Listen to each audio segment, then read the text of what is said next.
Ug karong adlaw ipataod nako akong trambutso kay nasuko na among silingan kay ang tingog sa akong trambutso mura lagi daw og barko nga giubo. Pero ayaw kumpiyansa katong nilabay nga New Year ug Pasko ug apilon pod nato ang Valentine's. Ang among silingan wala gyud siya kasagang kay naigo pod siya sa akong mga nabuthan. So karong adlaw giuban ako akong manghod kay para nay mo assist ako ug para pod na ako'y kaistorya. Sa nakita ninyo kana akong trambutso naputol na, maong inisdanan na gyud na siya kay saba gyud siya. Kung makadungog ka mura siya barko nga giubo. Actually last week pa jud unta nako ni lisdan og trambutso kay maulaw nako sa among silingan nga lami na kaayo ilang mga tulog unya paglabay nimo madisturbo kay kini manggod akong motor. Actually wala na gyud siya trambutso, ang nagpabili na lang siya is ang elbow. Maong saba gyud siya kay kung ang tingog sa inyong trambutso is kalkal, kini ako kagalkal.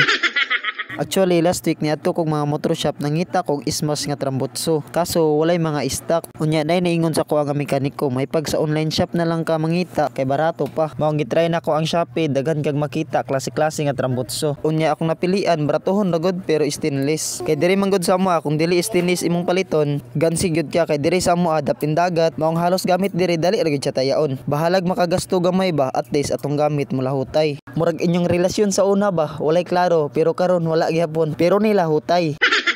Pero shout out day ko anang manghulam og motor sa imuha ba. Kana bitong imong ipahulam nga sinaw og tsada pa. Unya pagbalik naa nay diferensya. Kalami bagyod kaayo dukdukon. Unya pag maguba di yun kabalog tabang sus mayra gyud manghulam makatagam. Unya muhulam og balik tapos imong balibaran tignon dayon ka og daluan. Ikaw panuon ang mahimog dautan. Dili mangani mangayo og pasalamat maong ako nalay magpasalamat bisag siya nangulam.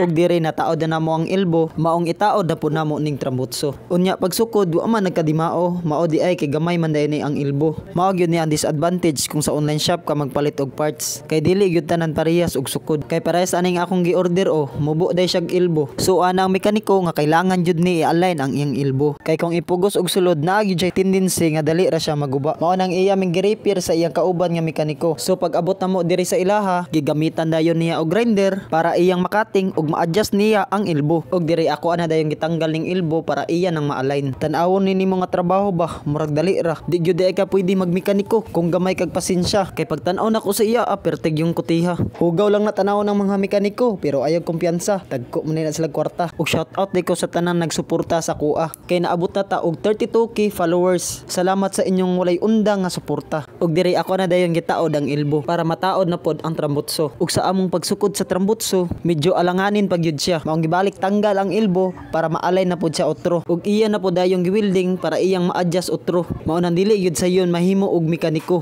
Kay sa pag-adjust pa lang sa mga pisa tanggal taod na jud ka. Dire jud sukdon ang imong pasensya. Mao nang kasagaran sa mga mekaniko tag-as gyud na sila pasensya. Ug sa among paghulat-hulat ang akong manghod nga akong kaistorya katulgo na daw siya. Hulat-hulat lang sa gamay kay gamay na lang kulang pod makakaon na ta kay wala pa gyud mi paniudto diri Maong giuban pud ko ni akong manghod kay mao man ni siya sige rag panghulam sa akong motor. Og diri pagkahuman ni angkol og adjust amo nang gitaod ang trambutso og sakto gyud siya. Og para pud madali gitabangan na lang pud nako siya. Og mao na ni ang resulta.